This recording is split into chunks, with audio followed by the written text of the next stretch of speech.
Matthew Moore's Wood Studio. Today is Tuesday, December 15th, which means it's time for another weekly shop update.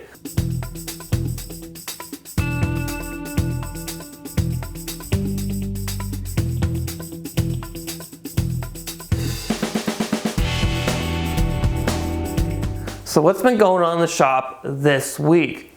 Well, I've been jamming really hard to get as much stuff done as possible so that I can have a bunch of content done before I leave for a few days this week. So I'm going on a business trip, and I'm not sure what day this update will be released, but as soon as I can, I'll put that up for you guys to watch.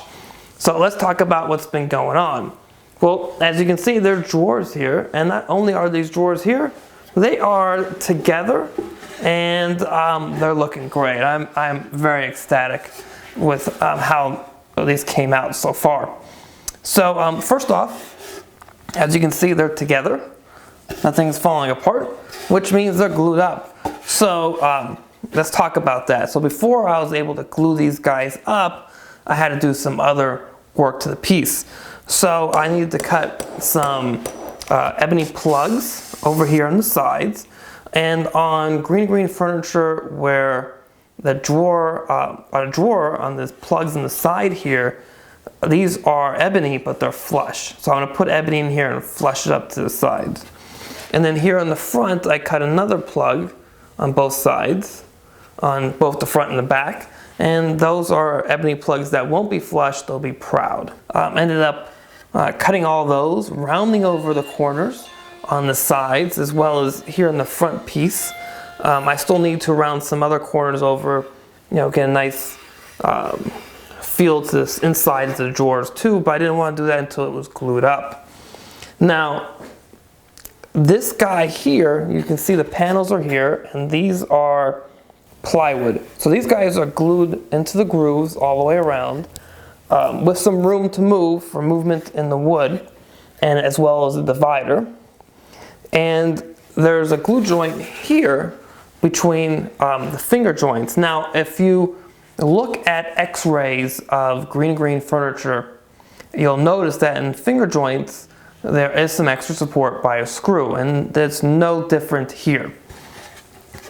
So there is a screw on both sides right here. It's just a number 6 screw, and it's providing additional support to this glue joint, because there's nothing mechanical in this glue joint. So I've got a number 6 screw in here, and I've got some number 6 screws on the sides, and those will be hidden by the ebony plugs. So besides that, there's still a little bit of cleanup to do. I had a little bit of glue spilling or squeeze out, and I got to clean that up, but this surface here is just barely proud of the drawer sides, this end of the drawer here. So I'm pretty sure when I clean all that up, that's going to be gone. It'll look great. And then the next thing I moved on to was starting to make the handles for the drawers. Now, I haven't finished these yet. Had enough time to mill them up, and I'm working on 5. I need 4 here, but I'm making 5, a 5th one for setup and just in case something happens.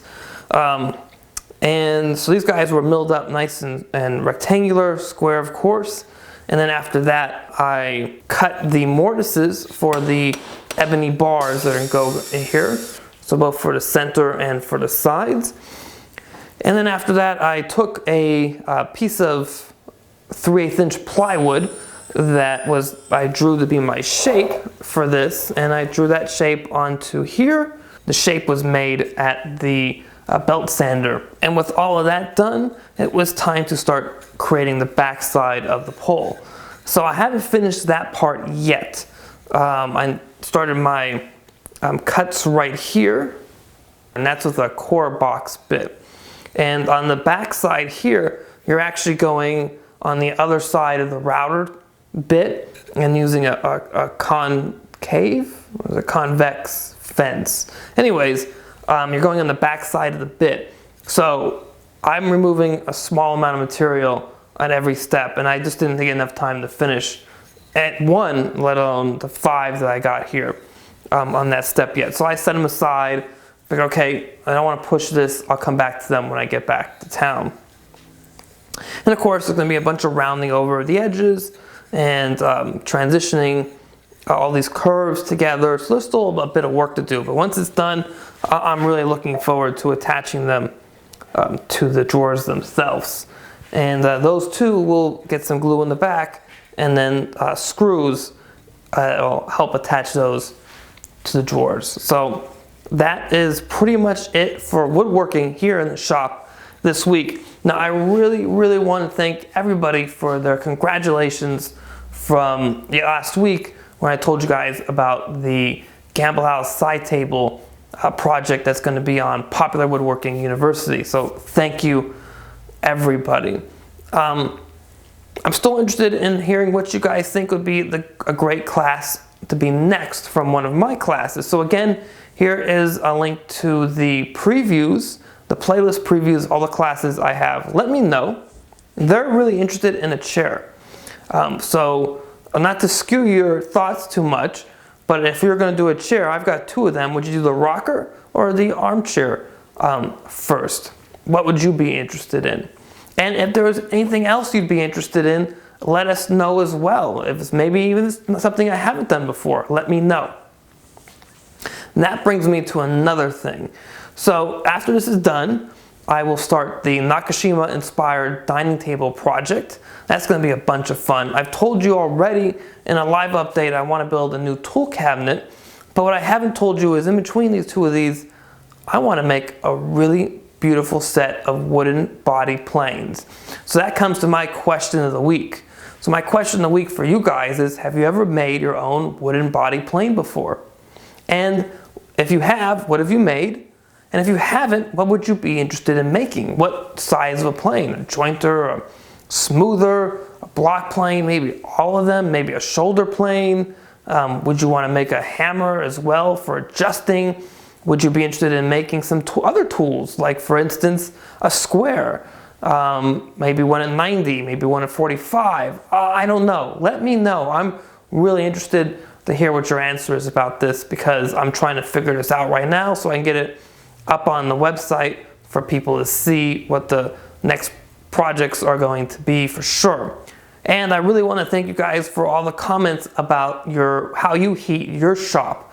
I thought it was really great. There was some discussion going on there. And I want to keep asking these questions of the week, because I think we learn from each other during this discussion period. So again, thank you so much for your answers, your responses there. I think that's pretty much it for this week. So as always, please subscribe to the channel, share it with your friends, and hit that thumbs up button if you really like this video. And if you're watching this on Facebook, hit the like button, share it on your timeline, and go over to the MM Wood Studio page and like the page as well. And as always, have a great week in the shop.